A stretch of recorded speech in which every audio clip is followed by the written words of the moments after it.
there were things that would come out of his mouth and words that he would say to people that under any amount of stress were not okay.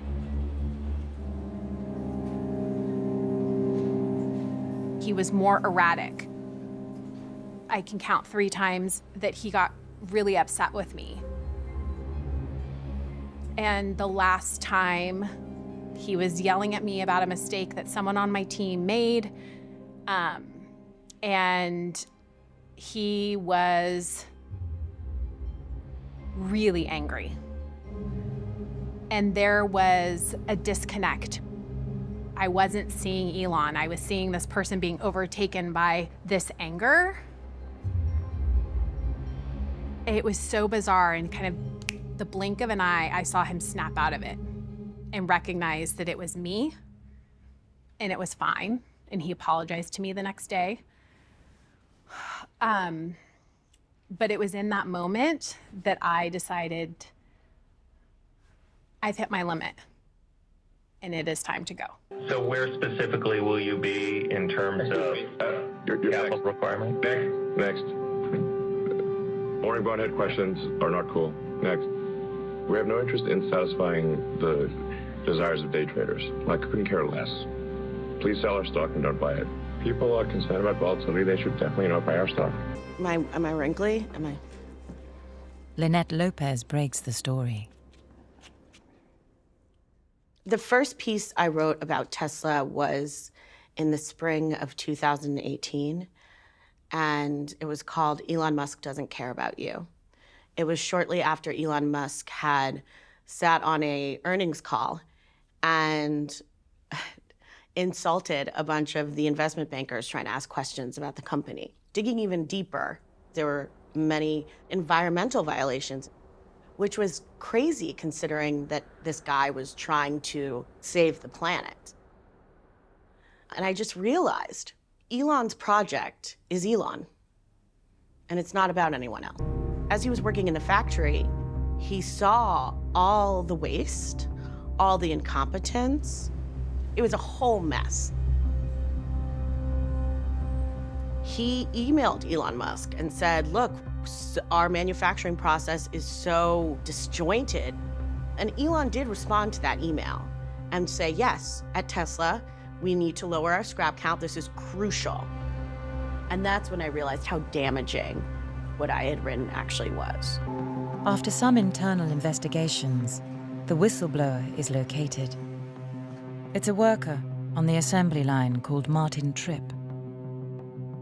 Leaking internal documents to the press is in breach of his contract, and he is fired. But the after effects of the spat still rumble on.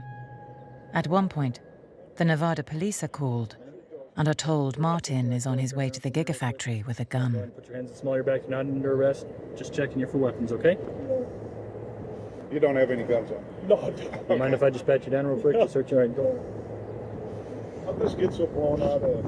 I was whistleblowing about all the waste, and there's like 732 cars that have fraudulent detention cells. And they keep saying that I'm like stealing data still, and I'm not that smart. Gotcha. No, well, don't worry. We just want to find out what's going on because everybody. You're making such big lies. For Martin, this situation was a disaster. It upended his home life. He couldn't work for a very long time. Elon did what he did to Martin to make sure that everyone at Tesla understood the consequences of speaking to the press. In the Tam Luang cave in northern Thailand, 12 boys and their football coach are trapped. The world becomes gripped by the story, waiting to see if they can be rescued alive. But it remains unclear how they're going to get the children out without the boys needing to use scuba equipment.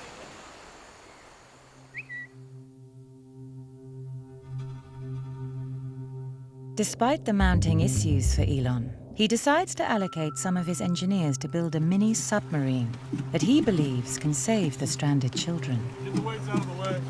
Zero. Welcome back. Hey. All right, let's pull them all the way out. Elon flies to Thailand to talk to the Thai rescue team and deliver his mini submarine. But as he arrives, the rescue is already underway.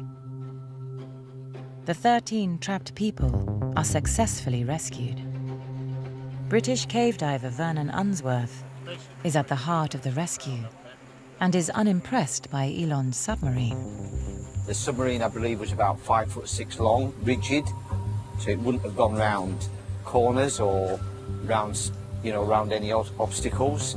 It wouldn't have made the first 50 meters into the cave from the dive start point. Just a PR stunt. Irritated by the rescuer's comments, Elon takes to Twitter. I think when Elon tweets, he just goes what's in his mind at the moment. Yeah. Some I understand and some I don't. When Twitter first started, I used to call it naughty Twitter fingers, because I'd be like, please don't, stop, don't, there's no need to do that, don't do that. 3 days later, Elon returns to Twitter and apologizes. It's a combination of he doesn't realize quite what the impact of his words are going to be in a lot of cases. And in a lot of other cases, I just don't think he cares. How is Mr. Musk with the decision? Everyone is well. Thank you all. That is why he's so dangerous on Twitter, because he's a powerful person who's completely, totally irresponsible.